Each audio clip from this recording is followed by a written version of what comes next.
Tatiana, ora para nós, para começar as nossas palavras. Tchau.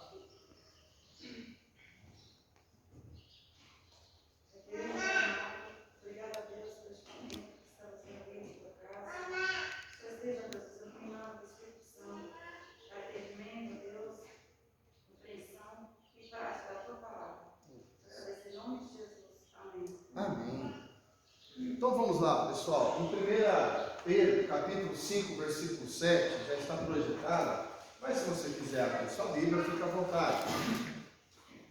1 Pedro, capítulo 5, versículo 7, fala o seguinte: lançando sobre ele toda a vossa ansiedade, porque ele tem cuidado de vós. Lançando sobre ele toda a vossa ansiedade, porque ele tem cuidado de vós.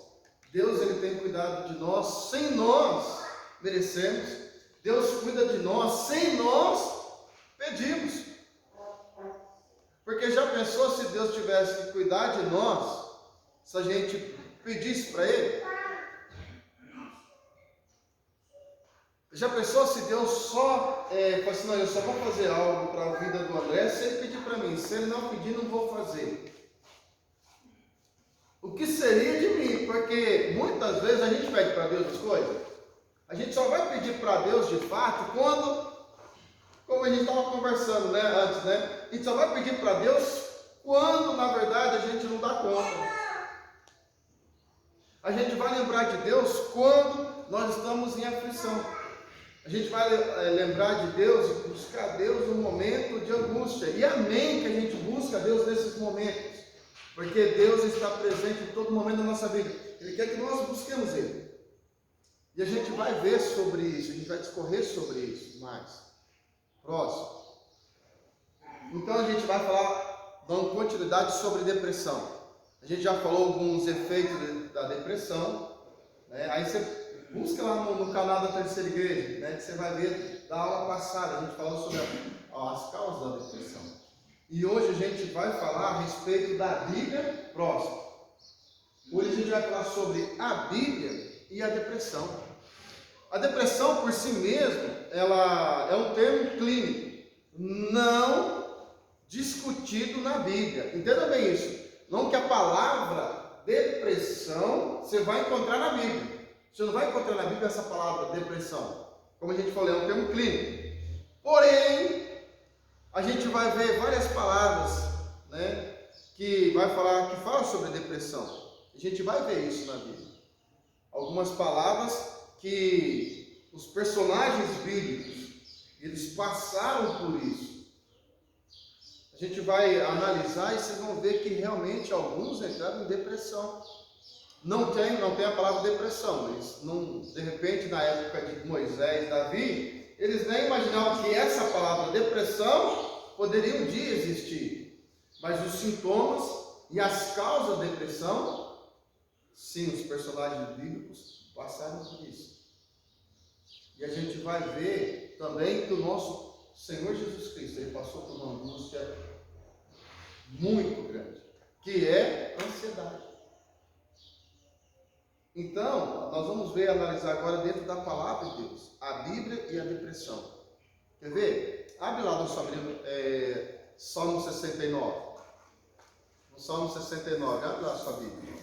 No Salmo de número 69.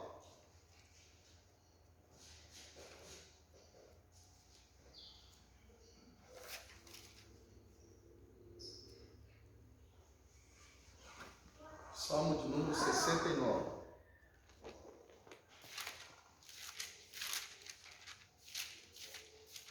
Salmo de número 69, a sociedade bíblica, ela colocou sobre o lamento do Messias.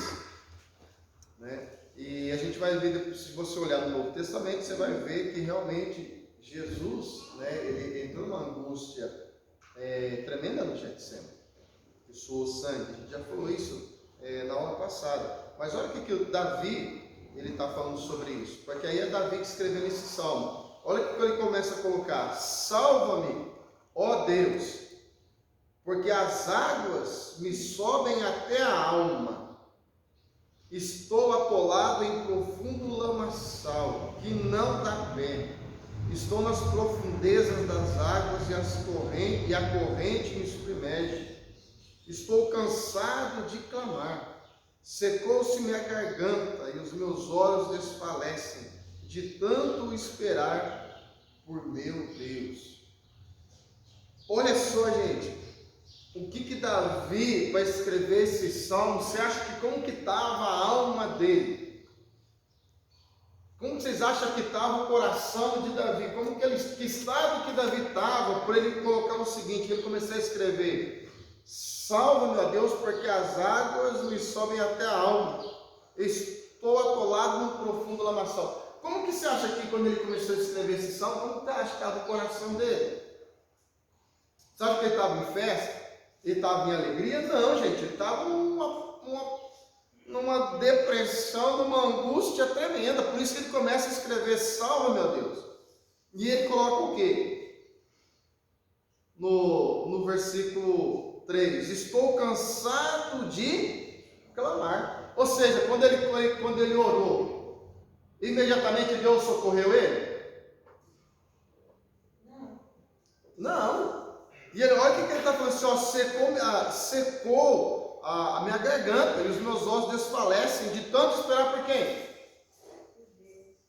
Por Deus. Olha só, gente, como que Davi, o estado de Davi estava com respeito à depressão. Ele fala assim: meu Deus, eu estou clamando, né? Secou a garganta de tanto clamar e cadê? Ele está abrindo, ele está rasgando o coração para Deus. E é por isso que às vezes as pessoas suicidam, porque ele acha que ele já cansou de pedir, Deus não ouve. Uhum. Isso, e aí Eclesiastes vai falar assim: louco, por que tu vai tirar sua vida antes do tempo? Eclesiastes, muito bem você ter colocado nisso. Porque Eclesiastes vai falar isso: louco, por que você vai morrer fora do seu tempo? Não é para você morrer, não é para você tirar sua vida. Porque não é porque eu vou clamar a Deus, que agora Deus vai falar assim: ah, você está clamando a mim, mas agora eu vou te atender. Nós temos que compreender que nós temos o nosso tempo, o Cronos, e temos o tempo Kairos, que é o tempo de Deus. É porque quando nós estamos, primeira coisa, quem aqui já passou por depressão, levanta a mão.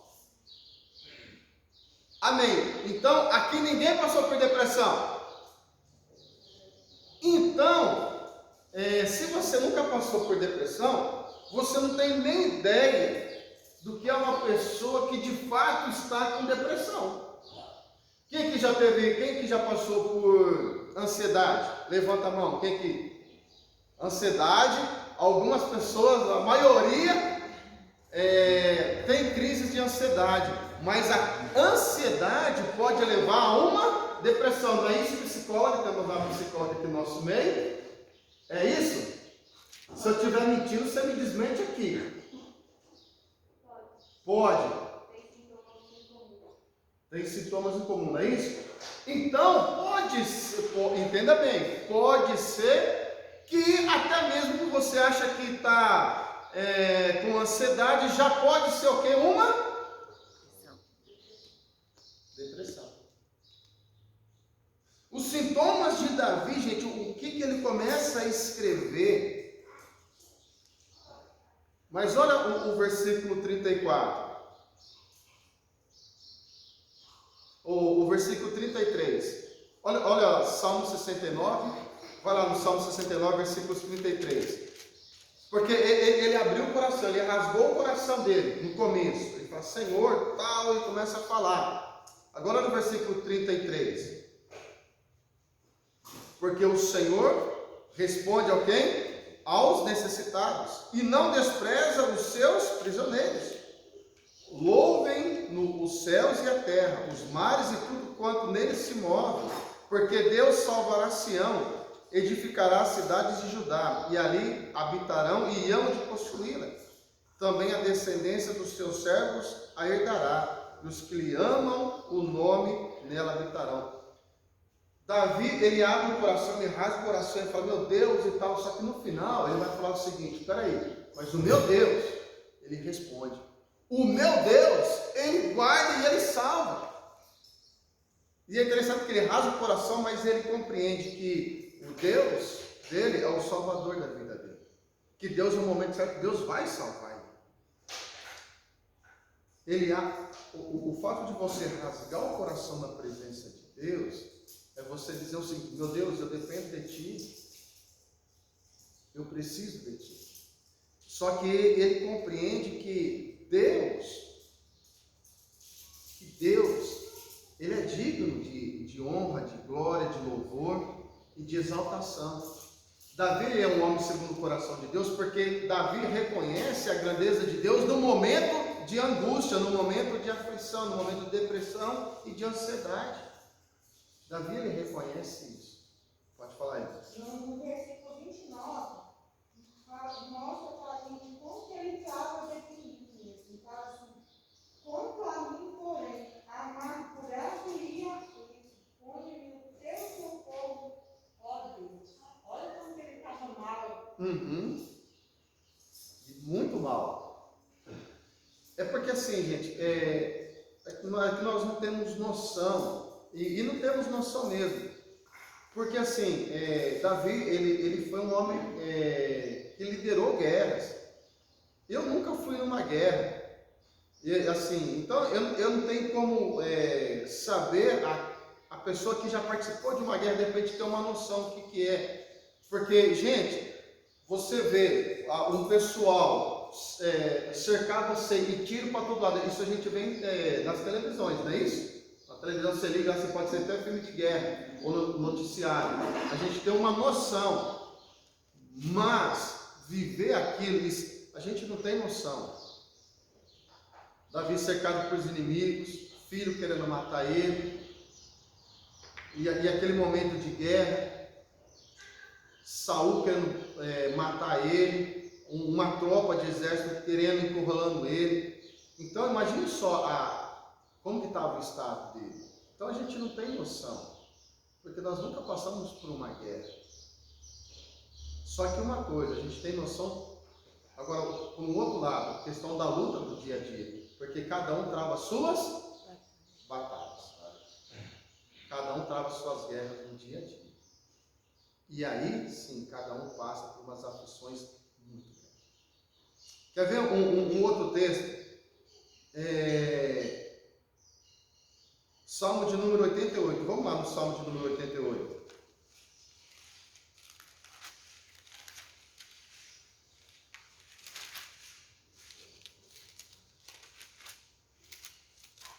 Agora a gente vai ver sobre os filhos de Coré. Lamentação, Sociedade Bíblica colocou assim, a lamentação de um atribulado. Olha o que ele começa a falar no versículo 1 do Salmo de número 88. Ó Senhor, Deus da minha salvação, dia e noite clamo diante de Ti. Chegue à Tua presença a minha oração. Inclina os ouvidos ao meu clamor, pois a minha alma está farta de males, e a minha vida já se abeira da morte. Sou contado como os que os abaixam a cova. Sou como um homem sem força, atirado entre os mortos, como os feridos de morte que jazem na sepultura, dos quais já não se lembras. São desamparados as tuas mãos. Puseste-me na mais profunda cova, nos lugares tenebrosos dos abismos. Sobre mim pesas a tua ira, tu me abates com todas as tuas ondas. Até aqui. Olha só, um dos filhos de Coré escrevendo isso aqui. Aí entra o que o Eunice falou, a questão da pessoa se suicidar. Se você pegar uma carta, por exemplo, a Daniela escreve uma carta assim, deixando para você, e vai trabalhar, e ela vai colocar assim, né? Ó, estou atirado entre os mortos, como os feridos de morte que jazem na sepultura, dos quais já não te lembras. São desamparadas a tua alma, puseste na mais profunda cova, nos lugares tenebrosos dos abismos. O que você vai pensar dessa carta? Está querendo morrer. Está querendo morrer. Não é isso? Se você já pensou nisso, o Dino deixa essa carta, o que você vai pensar do Dino? Aí você vai falar assim, nossa, dívida para pagar, a primeira coisa, né? Nossa, tem a dívida para pagar. Esse mês a gente não fez compra. Esse mês não pagamos água, não pagou energia. Esse mês... Aí ele escreve essa carta, o que você pensa? Fala, pronto. Tirou a vida. Quando você expõe a sua vida inteira, ele só paga minha música, vai cortar. Ué. Ó, gente, vocês me socorrem. Vocês estão percebendo, gente, que como que estava a alma desse salmista quando ele escreve isso? Vocês estão percebendo que o fato de você rasgar o coração não é pecado diante de Deus? O fato de você se colocar, você se colocar como que você veio ao mundo, né? Quando a gente fala assim, se colocar nu diante de Deus, é você realmente tirar tudo que está no teu coração e falar, Senhor, estou passando por isso. É porque, infelizmente, as pessoas acham que ser cristão é você não passar por essas lutas. Ser cristão é você não passar por uma tribulação. Ser cristão é você não ter uma vida ansiosa. Ser cristão é você não ter ansiedade. Ser cristão é você ter depressão. Não é isso, gente. Nós vemos aqui servos de Deus que passaram por uma depressão.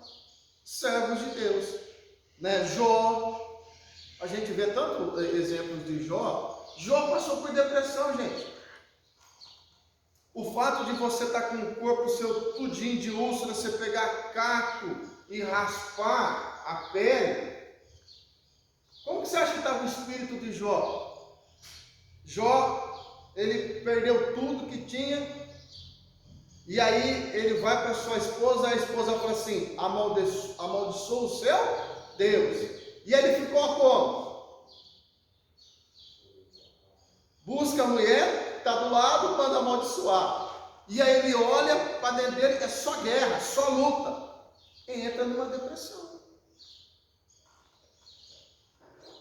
O grande problema, gente, é nós sabermos como que nós vamos lidar com isso tudo, com respeito à palavra de Deus. A depressão, ela existe.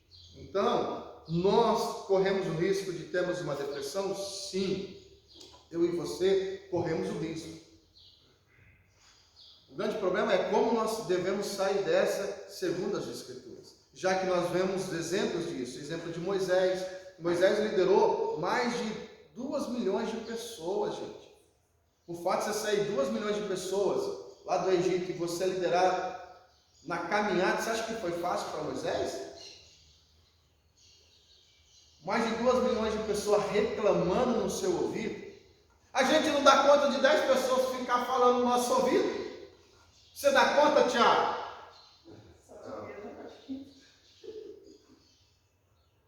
Edinho, você dá conta? Não. Então nós vemos que nós como seres humanos, nós não damos conta, gente. Mas, então, eu e você corremos o risco de entrar numa depressão. Próximo. Como evitar a depressão segundo, então, a Bíblia? Já que a gente falou sobre isso tudo, né, e nós corremos o risco, então, como nós devemos evitar segundo a palavra de Deus? Primeiro lugar, então, vamos lá. Próximo. Primeiro lugar, confiança em Deus, gente. Não tem como eu querer sair da depressão se realmente eu não confio em Deus. Quer ver? Abre na sua Bíblia em Filipenses, capítulo 4. Em Filipenses, capítulo 4.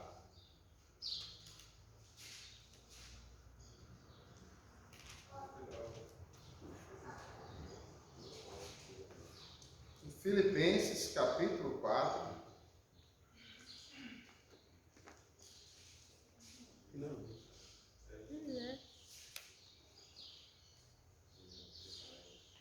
Dos versículos 10 a 13.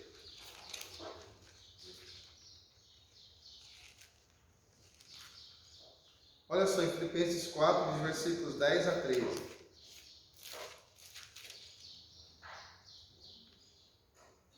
alegrei-me sobremaneira no Senhor, porque agora uma vez mais renovaste a meu favor o vosso cuidado, o qual também já tinhas antes, mas nos faltava oportunidade.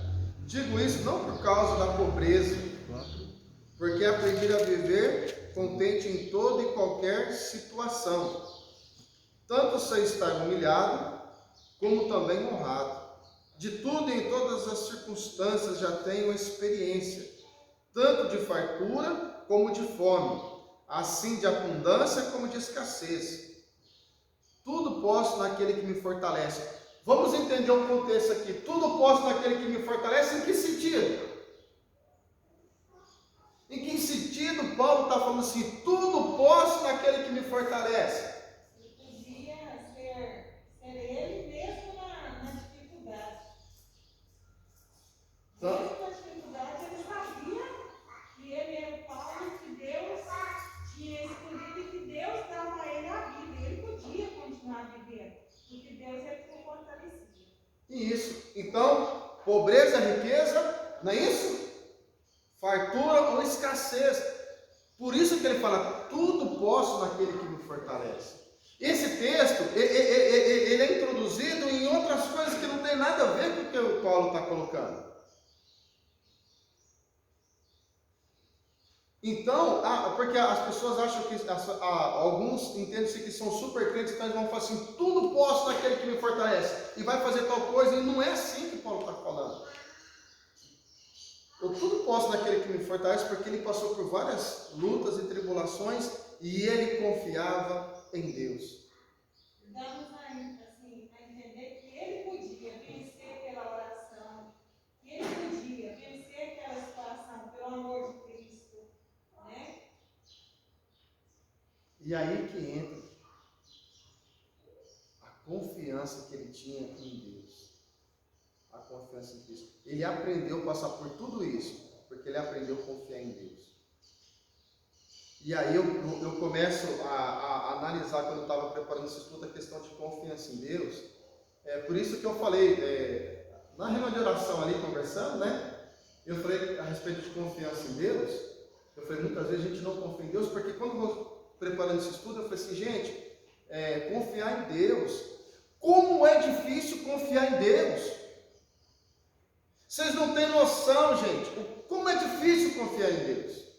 Por quê? Porque desde pequenininho, as crianças são inculcadas de não confiar em Deus. Mas, olha bem em quem que elas são.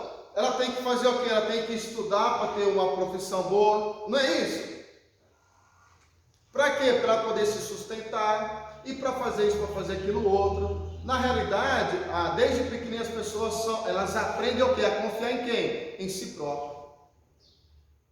A mídia coloca o quê? Que você tem que fazer isso, que você tem que fazer aquilo, ou seja, que você é o tal. A confiança está em quem?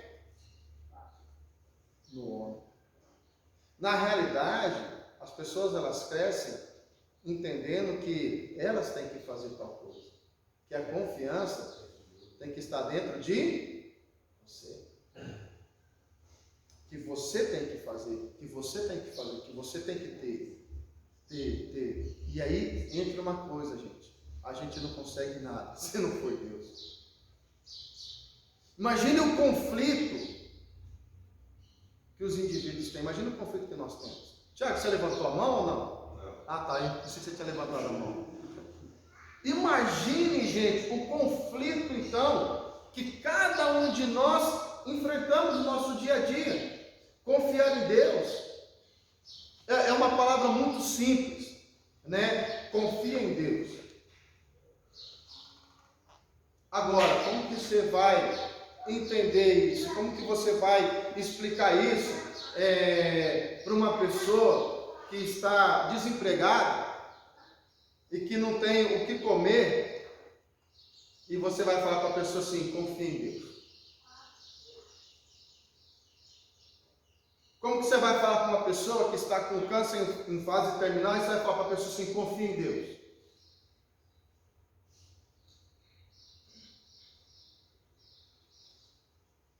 A questão é, você e eu, nós confiamos de fato em Deus? Na minha vida, eu confio em Deus? Você confia em Deus? Porque quando nós confiamos em Deus, nós vamos começar a passar isso para as pessoas. A confiança em Deus. O problema é que quando a gente fala assim, eu confio em Deus, eu confio em câncer terminal, a gente pensa que o confiar em Deus vai fazer com que Ele me cure. E aí, se Ele não me cura, eu acho que eu não confio em Deus. E eu penso que no momento desse, eu tenho que confiar em Deus, que mesmo que Ele não me cure, se Ele é o meu Deus, eu vou ser curada na morte, porque eu estarei com Ele num lugar em que não haverá doença. Né? E que é muito melhor do que esse lugar aqui. A gente acha que confiar em Deus é ser curado para viver nessa terra. Isso mesmo. Eu vou dar um exemplo aqui, que o pessoal está acompanhando no YouTube, de repente, até essa família vai ouvir, vai realmente confirmar o que eu vou falar agora. O Eliel, ele era presbítero da igreja Monte Carmelo, e ele estava com câncer, e ele era enfermeiro há muito tempo, então ele sabia que o estado que ele estava não tinha jeito, aos olhos humanos. E eu fui lá a Canapola visitar ele. E eu acho que era no intestino o câncer dele, já tinha alastrado já. É metástase que fala, né? É essa palavra aí. Já tinha alastrado tudo. E nós fomos lá visitar ele. E ele com aquela confiança em Deus, não de ser curado, mas a confiança que ele ia estar na glória. E é interessante que você vai levar uma palavra de conforto, você sai de lá confortado. E a confiança dele em Deus, não porque isso que você falou nisso, questão de, não, você não estava se importando se Deus ia curar ele ou não. Ele como enfermeiro, ele sabia que aos olhos humanos, ele tinha pouco tempo de vida. Mas ele confiava em Deus porque ele sabia aonde ele estava. Depositar nossa confiança em Deus é nós entendermos que Deus guia as nossas vidas. Pode falar, Tatiana. Você falando aí, eu lembrei do acidente, né? Ter pensado no acidente. No momento eu clamei o nome do Senhor, e eu fechei meu olho e eu senti assim um conforto, que eu confiei no Senhor, sabia que tudo o que acontecesse com a gente, que era a vontade dele. E a vontade de Deus sempre é boa e agradável. Então, o meu fardo ali ficou leve. Senti, fiquei tranquila. Isso. Ou seja, você confiou em Deus. Né? E vocês deram testemunho aqui. Quem viu o carro, você falou, gente, o carro do Tiagão, né? Então, e você falou, morreu, grave. Né? Então, a gente vê a confiança em Deus. Até porque, pastor, eu acho que às vezes a gente associa muita confiança em Deus com o desejo do nosso coração. Eu vou confiar em Deus se Ele fizer o que eu quero, a minha vontade. Tipo, eu preciso de um emprego, então Deus tem que me dar sinais que eu vou conseguir esse emprego para que a minha confiança seja alimentada. Mas isso aí é heresia que está sendo lançado há muito tempo nas igrejas, que os próprios pregadores estão pregando isso. Que vem para a minha igreja que você vai ser curado sobre depressão, o coração que está falando, porque você está aqui, você vai ter cura. Culto da depressão, culto de não sei o quê. É tudo em volta do homem, voltado para o homem. Eu vi um grande pregador admirado por todos aí, falando que nós somos o coração de Jesus, como se Jesus precisasse de nós. Uma heresia danada. Isso tudo, gente, é igual as mensagens para massagear o ego. Aí está o perigo, gente. O nosso culto, ele é um culto teocêntrico, é Deus. O grande problema é que os cultos estão sendo para o homem, antropocêntrico. E o que você falou, Daniela, é uma realidade mesmo. Deus tem que dar um sinal para mim poder confiar nele. Acaba distorcendo o sentido da confiança, né? Isso. Deus, ele quer que nós confiemos nele. independentemente do que ele vai fazer na minha vida. Porque Ele é o nosso Deus. A confiança não é em troca. É que nós, aí entra a questão, que eu gosto de pegar quando a gente, desde pequenininho, que a gente aprende isso. A mãe não fala isso, que é teus pais, filho, se você fizer isso, você vai ganhar isso. Ó, fica quietinho que você vai ganhar isso. Eu era terrível na igreja quando era criança. Terrível. Né? Minha mãe falou assim, se você fizer outra coisa com nós aqui, você não vai comer coxinha. Porque minha mãe saía da escola dominical, minha mãe comprava uma coxinha para nós. E se você não fizer, se fizer bagunça, não vai ganhar coxinha. Olha só a questão ser obediência com troca. Não é assim? E aí a gente cresce, a gente entende que muitas trocas não faz sentido. E outra, tem coisa que não tem troca. Com Deus não tem troca. Mas nós associamos. Quem nunca fez essa oração? Deus, se o Senhor quiser isso, eu vou fazer isso. Eu já fiz, gente. Vocês já não fizeram isso? Deus, se o Senhor fizer isso na minha vida, eu vou fazer isso. Olha a troca com Deus. E aí você começa a compreender nas Escrituras que com Deus não tem troca, não tem barganha. Então, ou eu aprendo a confiar em Deus, ou eu vou entender, biblicamente, que não tem como eu confiar em Deus. Não tem meio termo. Ou eu confio em Deus, ou eu não confio. Fala, Senhor, me ensina então a confiar inteiramente no Senhor. Como Paulo passou por várias coisas, e ele entendeu que ele podia, em todas as coisas, por causa de Deus. Por isso que fala, tudo posso naquele que me fortalece. Tudo eu posso em Deus. Em qualquer situação da minha vida, eu posso em Deus porque Ele me fortalece. Ele confiar. Senhor, então me ensina a confiar. Me ensina a me fortalecer nesses momentos difíceis. Segundo lugar, próximo. Gente, mas até aqui, dúvidas? Até aqui, dúvidas? Podemos prosseguir? Então vamos lá. Segundo lugar, espere o desânimo. Espere o desânimo. Sabe por quê, gente? Quem aqui nunca ficou desanimado? Você acha que o desânimo nunca bateu na vida de vocês? Sim, todo mundo passou por desânimo. Esperar o desânimo. Entenda bem, não é você esperar o desânimo e ficar desanimado, né? Não é nesse sentido. Mas como que nós vamos lutar com respeito a isso? Porque o desânimo vai vir, isso não é praga de pastor, o pastor está profetizando, não, gente. Porque isso é algo que vai acontecer na sua vida, isso não é profetizar, isso não é jogar praga. É porque você é ser humano, eu sou ser humano, e nós passamos por muitas coisas, e a gente vai ver isso dentro da Bíblia, e como lidar com isso.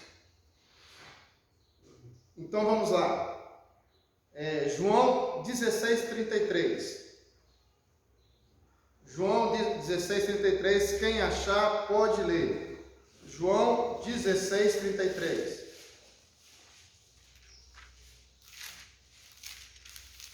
Quem achar pode ler, gente.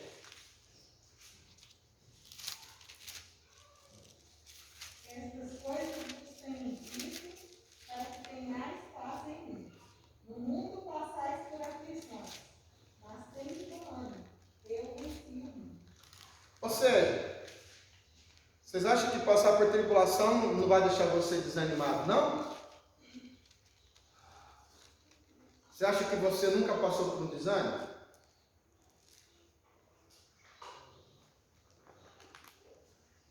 Márcio, você já passou por desânimo na vida? Muitos continuam passando. Não vai acabar não, nesse mundo? Silode é verdade isso que ela falou? Tem como nós não passarmos por aflições nesse mundo?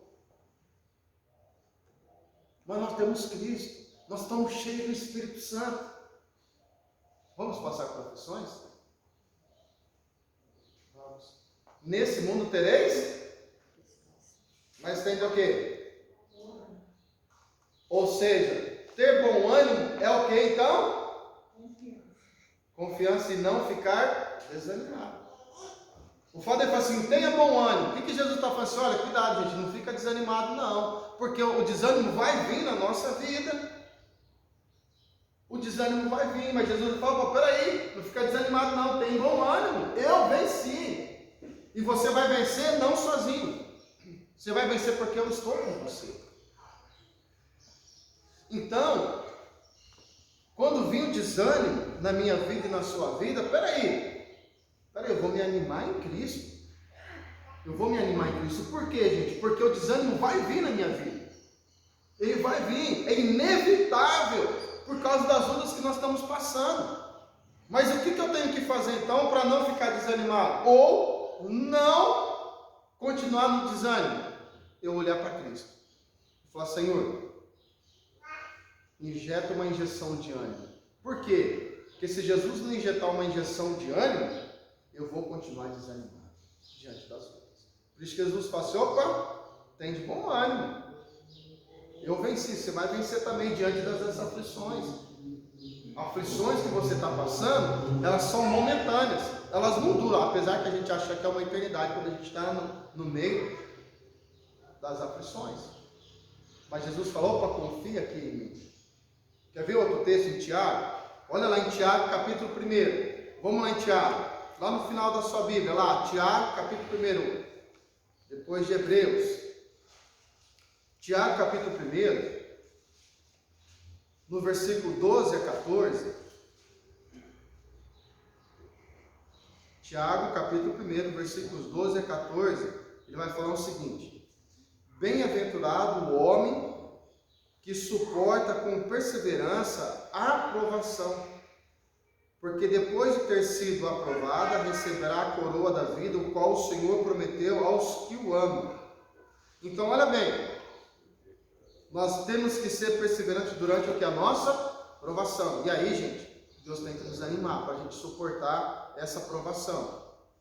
Ninguém ao ser tentado, diga, sou tentado por Deus, porque Deus não pode ser tentado pelo mal. E Ele mesmo ninguém tenta, ou seja, Deus não vai tentar a minha e a sua vida. Deus não tenta as nossas vidas. Quem que tenta? Olha o que vai falar aqui o versículo. Ao contrário, cada um é tentado pelo quê? Pela sua própria cobiça, quando este o atrai e seduz. Então, gente, entendam bem isso. Diante do desânimo, eu posso cair. E diante das provações, eu posso me afastar de Deus. As pessoas falam assim, mas quando estamos na provação, estamos na luta, a gente se apega a Deus. E aí muitas vezes a gente fala assim, mas a gente a pessoa só vai na cruz, só vai para a cruz de Cristo, só vai para Cristo quando está passando por lutas. Amém. Porque a maioria, quando está diante das lutas, provações, elas se afastam de Deus. E amém, quando eu e você, de repente nós já chegamos a Cristo por causa das lutas. Porque a maioria, elas não vão para Cristo. A maioria, elas se afundam, elas se afastam de Cristo. Então, dizer o seguinte, mas o Rodrigo só veio porque ele estava passando por problemas. Amém. Porque Deus te alcançou nisso. Mas a maioria, elas não vão para Deus. Elas fogem de Deus. Por isso, quando eu coloco assim, esperar o desânimo, eu compreender o seguinte, eu estou desanimado, mas eu sei que, meu Deus, Cristo pode me animar. E aí, gente, não é o homem que vai animar a sua vida, é Cristo Jesus. Eu entender que, eu tenho que entender que eu passo por lutas, então as aflições estão na minha vida. O que eu tenho que fazer? Eu preciso de ânimo. E esse ânimo não vem do ser humano, esse ânimo vem de Cristo. E Ele precisa me dar ânimo. Ânimo para mim vir para a igreja, ânimo para mim orar, ânimo para mim ler a Bíblia, ânimo para mim buscar a Deus, ânimo para mim fazer as coisas de Deus. Por quê, gente? Porque é fácil você ler a Bíblia? Quem falou não? A luta diária, eu peço isso todo dia para Deus, com ânimo para orar, para ler a Bíblia, porque o meu eu não quero. Verdade. Não é só sua luta. Eunice, você tem luta de ler a Bíblia? Você lê a Bíblia? Eu ouço a Bíblia porque eu tenho preguiça de ler. Ok. É sua luta. Você achou um mecanismo para ouvir. Mas você mesmo diz, você tem o quê? Preguiça de ler. Amém que você está ouvindo. Então é uma luta. Você fala assim, você tem que ler, que já pensou se reventar a capítulo aqui, ó, o MP3, o 4, não sei. É a luta. Vocês estão percebendo, gente, que buscar a Deus é fácil? Buscar a Deus é fácil? Não, não é fácil. Edinho, é fácil buscar a Deus? Meu irmão que é corintiano, quando estava lá no banho com a gente, é fácil? Não Mas eu vou é. te falar uma coisa. Eu estou achando muito mais fácil ouvir, mais fácil entender ouvindo do que lendo. Eu estou descobrindo coisas que lendo eu não tinha descoberto. Não, mas amém. Aí você achou mecanismo. Isso é válido, minha Deus. Isso é bom. É válido você achar mecanismo que vai te ajudar a sua compreensão. E isso é bom. Não é ruim, não. É bom você ouvir. Mas é Deus que está dando esse ânimo para você ouvir. Você buscar as coisas de Deus. Por quê, gente? Porque nós temos uma luta. E Paulo vai falar sobre isso. Entre o Espírito e a carne. Porque, de fato, a nossa carne não quer as coisas de Deus. Então, quem está sofrendo de depressão, sofrendo crise de ansiedade, na verdade elas não querem as coisas de Deus. E aí precisa de uma injeção de ânimo, e falar, Senhor, somente o Santo Espírito para me dar um ânimo, para me conseguir vencer isso.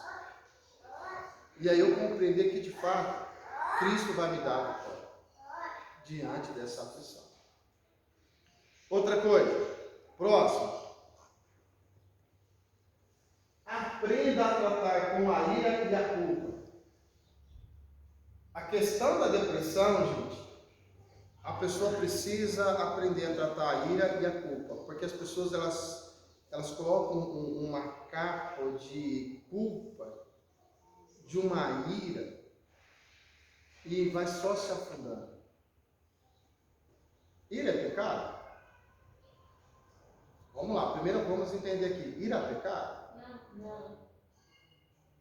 Então vamos lá, Efésios. Não perfeito. Isso, Efésios capítulo 4, versículo 26. Então vamos lá. Efésios capítulo 4, versículo 26. Irai-vos e não pequeis. Não se põe o sol sobre a vossa ira. Gente, eu preciso aprender a lidar com respeito a ira e culpa. Eu preciso aprender a perdoar. Quantas pessoas que elas sofrem porque elas não conseguem se perdoar. Quantas pessoas elas se iram e acham que estão pecando. Eu posso irar e você pode irar e não pecar. Você pode, gente, ficar irado diante de uma situação e não pecar. Então, irar é uma coisa, pecar é outra. E eu tratar isso, a ira, e tratar a culpa dentro do meu coração. Se eu não conseguir, entenda bem, se eu não conseguir perdoar, Jesus já falou isso na oração sacerdotal, não é isso? Oração lá do dominical, não é isso? Está lá na Sociedade Popular em Negrito, oração dominical. O que nós temos que fazer? Perdoar aqueles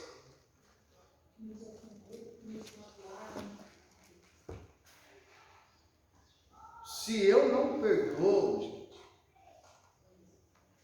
eu vou trazer essa mágoa para o meu coração. Isso vai gerar várias coisas dentro do meu coração. Isso pode gerar uma ansiedade. Isso pode gerar uma depressão. Tudo porque eu não estou perdoando.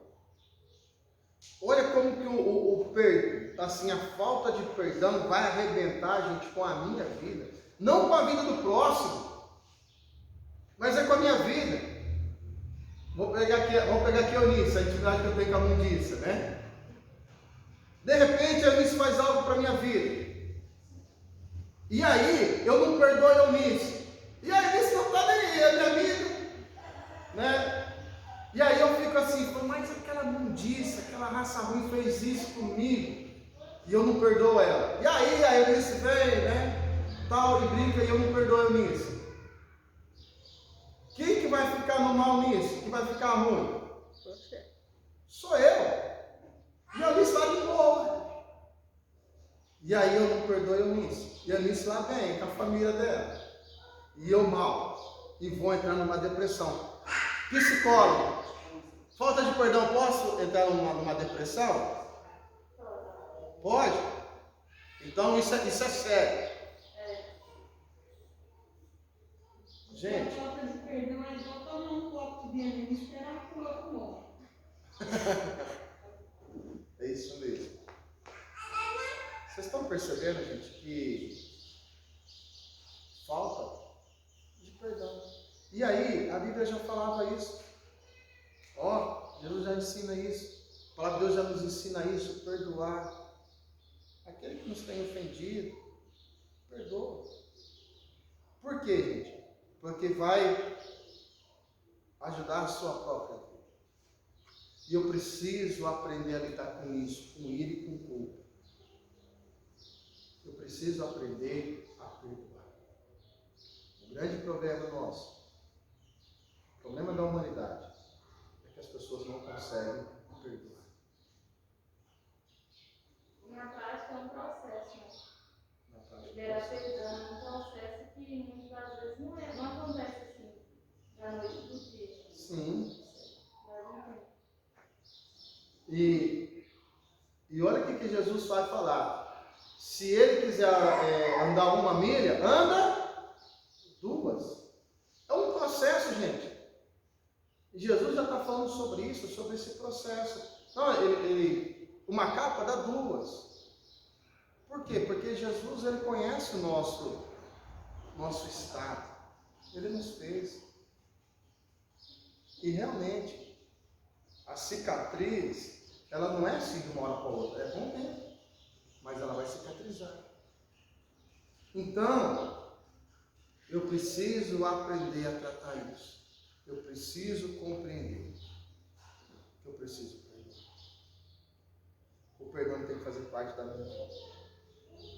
É um dos processos de cura. É um dos processos. Eu preciso aprender a perdoar. Por quê, gente? Por que nós somos salvos? Por que eu sou salvo e por que você é salvo? Você é salvo e eu sou salvo porque nós merecemos? Não. Nós merecemos unicamente, exclusivamente o inferno. Mas por que eu sou salvo? Por que você é salvo? Porque um dia Deus perdoou os nossos pecados através de Cristo Jesus. Porque Deus, Ele tem tudo para não perdoar eu. Deus tem tudo para não te perdoar. Você sabia disso? Deus tem tudo para não perdoar a minha vida, por tudo aquilo que eu já fiz para Deus. Mas, através de Cristo Jesus, Ele me perdoou. E é por isso que Deus, Ele ensina a minha vida e a sua vida a perdoar, porque Ele nos perdoou. Imagine só a ofensa e as coisas. Imagina o que nós fazemos diante de Deus. E Ele nos perdoa. E é por isso que Ele falou, perdoa. Porque se o Pai do céu não perdoar, e aí o que vai acontecer?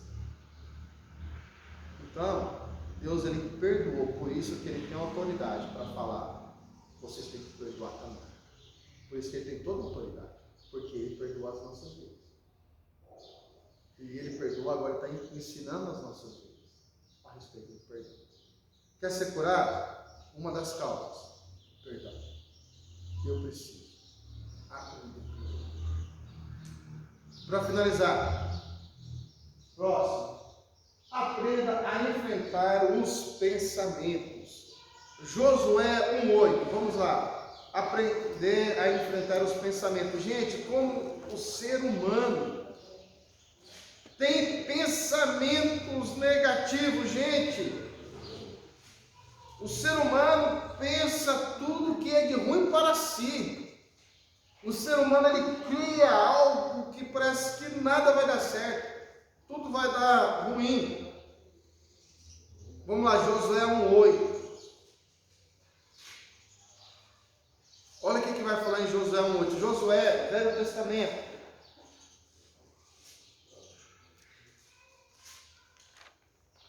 Josué 1:8 diz assim: não cesse de falar deste livro da lei.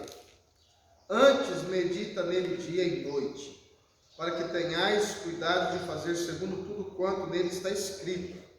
Então farás prosperar o teu caminho e serás bem-sucedido. Olha o que ele vai falar assim: não cesse de falar desse livro, medita nele. Gente, o pensamento negativo, você só vai combater ele através da palavra de Deus. O pensamento negativo, você pode ler livros, outras coisas seculares, livros de autoajuda, né? Mas na realidade é o seguinte: pensamento negativo você só vai tirar através das escrituras sagradas. Você pode, tem livros de autoajuda que pode ajudar? Pode, mas para arrancar da alma os pensamentos negativos é só a palavra de Deus. Por isso, gente, luta contra esses pensamentos negativos. Luta. Por quê, gente? Porque tem muitos crentes que só pensam em coisas negativas. Pensamentos negativos, que tudo vai estar errado, essas coisas todas. Quando Paulo fala renovar nossa mente, é renovar nossa mente. É tirar esses pensamentos negativos e inculcar na sua mente a palavra de Deus. Porque a palavra de Deus é o nosso guia. Se a palavra de Deus não for o meu guia, o que vai ser o meu guia? O meu pensamento. E aí a palavra de Deus vai falar o quê? Que o coração do homem é enganoso. O homem pode fazer planos? Pode. Mas a resposta certa vai vir de quem?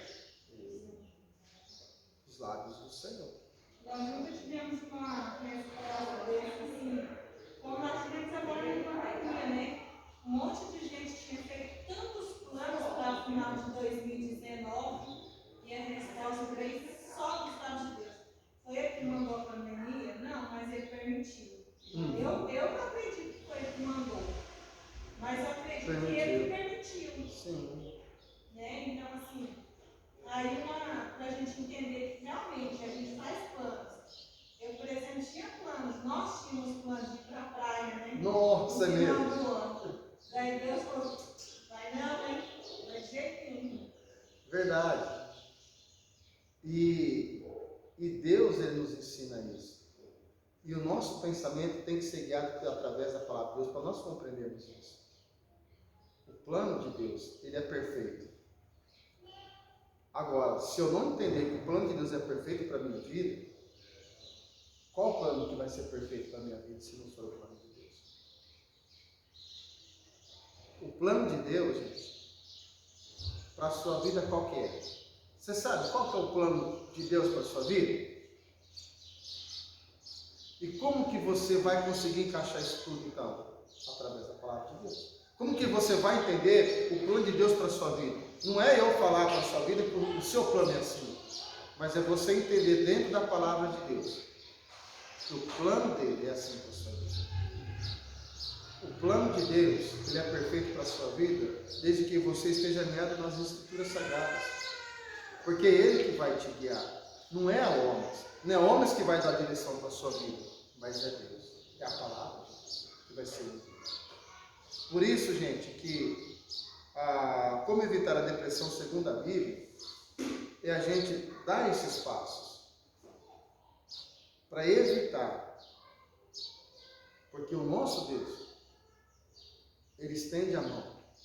Ele está com as suas mãos estendidas. A minha está estendida para Deus? Irmão, a minha mão de fato está estendida para Deus?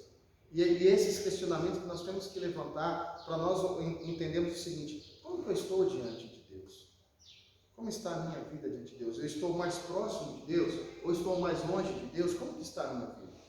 E essas reflexões nós temos que fazer para pedir: Senhor, me ajuda então a permanecer firme com os teus caminhos. Amém?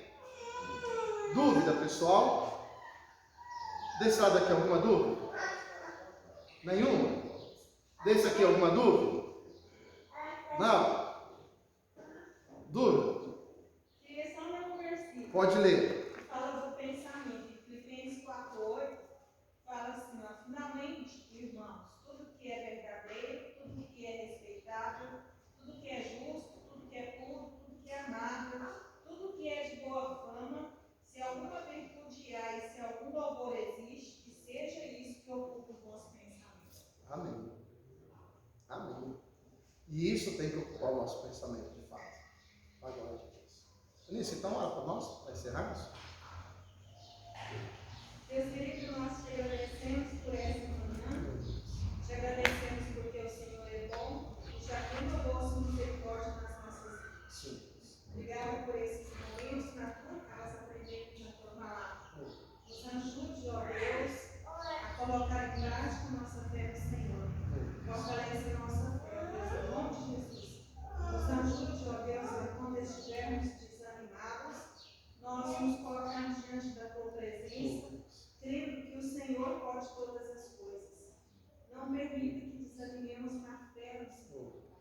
Nos ajude a pensar tão somente aquilo que nos fortalece e que te agrada, ó Deus, olhar para nós, porque o Senhor conhece até mesmo os nossos pensamentos. Nos ajude a pensar tão somente aquilo que nos leva ao Senhor. Sim. Perdoa-nos, ó Deus, pela nossa fraqueza. Perdoa-nos, ó Deus, porque muitas vezes desanimamos e acreditamos que nós é que podemos fazer aquilo que nós precisamos ou queremos. Perdoa-nos, ajuda-nos, ó Deus, a crer tão somente na força que vem do Senhor. Ser conosco, ó Deus, no restante desse dia. Nos abençoe, não porque nós merecemos, mas porque o Senhor é bom e nós precisamos da bênção do Senhor. Traga-nos de volta à noite. Que o Senhor continue a falar aos nossos corações. Nos ensina mesmo a viver conforme a vontade do Senhor, que é boa, perfeita e agradável. A minha oração é gratidão por tudo que o Senhor é, por tudo que o Senhor tem feito nas nossas vidas, no nome de Jesus. Amém. Amém. Irmãos, está encerrado. Lembrando que hoje às 7 horas, culto de adoração ao nosso Deus. Deus abençoe.